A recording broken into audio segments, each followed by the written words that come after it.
So if trust is the key driver, then what is it that causes trust? We researched that in partnership with Steve Sapp at Iowa State University.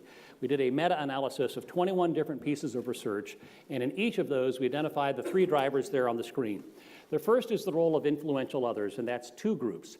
It's your family and friends, those in your immediate social circle, and then credentialed experts who you respect, including farmers. Farmers can definitely be influential others in that. The second element in building trust is competency. That's our technical capacity, science, and facts. Now, historically, that's where we've spent most of our time talking about who we are and what we do in agriculture.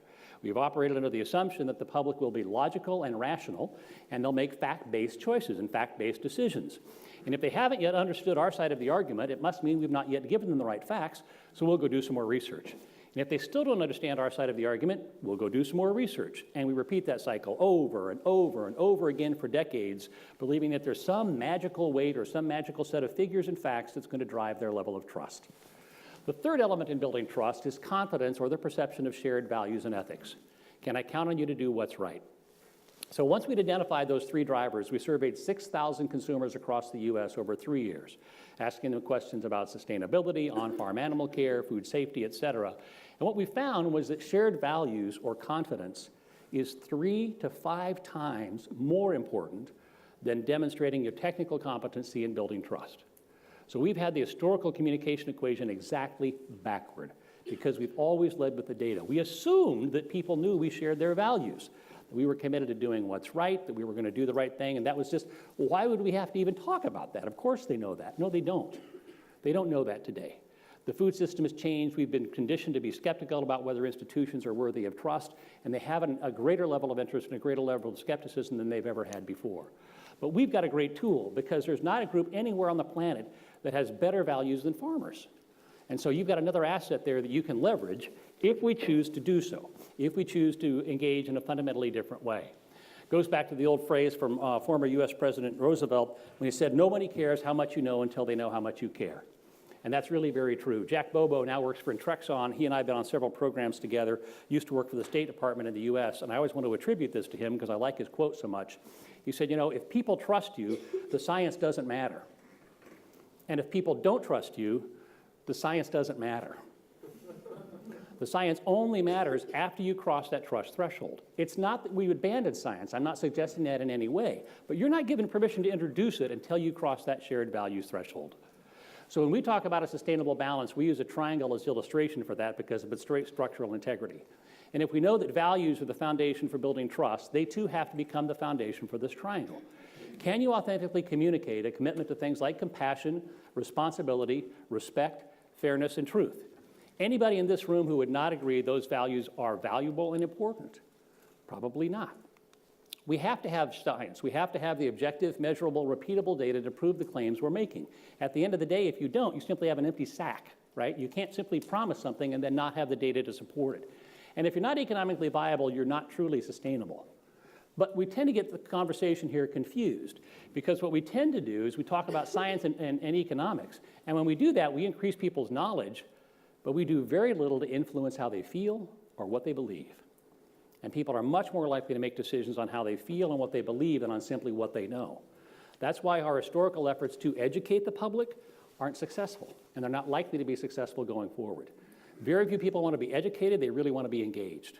That's really what they're looking for, is to be engaged in a conversation and dialogue with someone who they believe shares their values. And historically, we've been answering the wrong question, right? Science tells us if we can do something, but society tells us whether or not we should. Very few people are asking whether or not we can do what we're doing.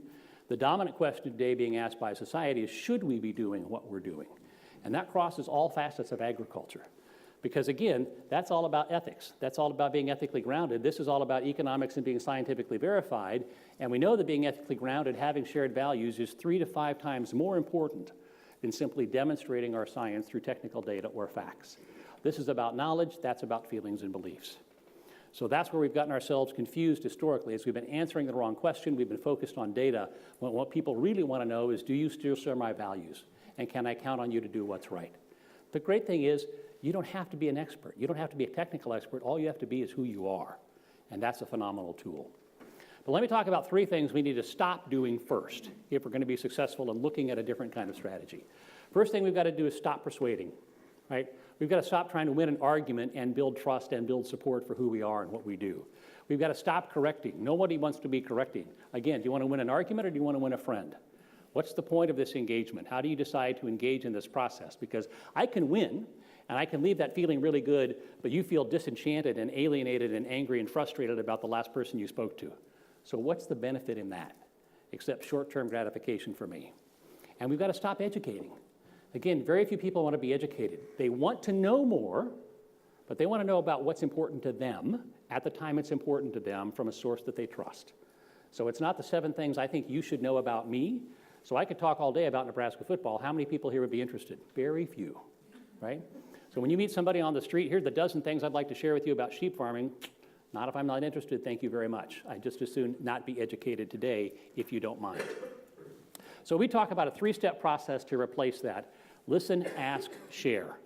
That's the fundamental process for engage. Listen first, then ask questions, and then share information based on your values.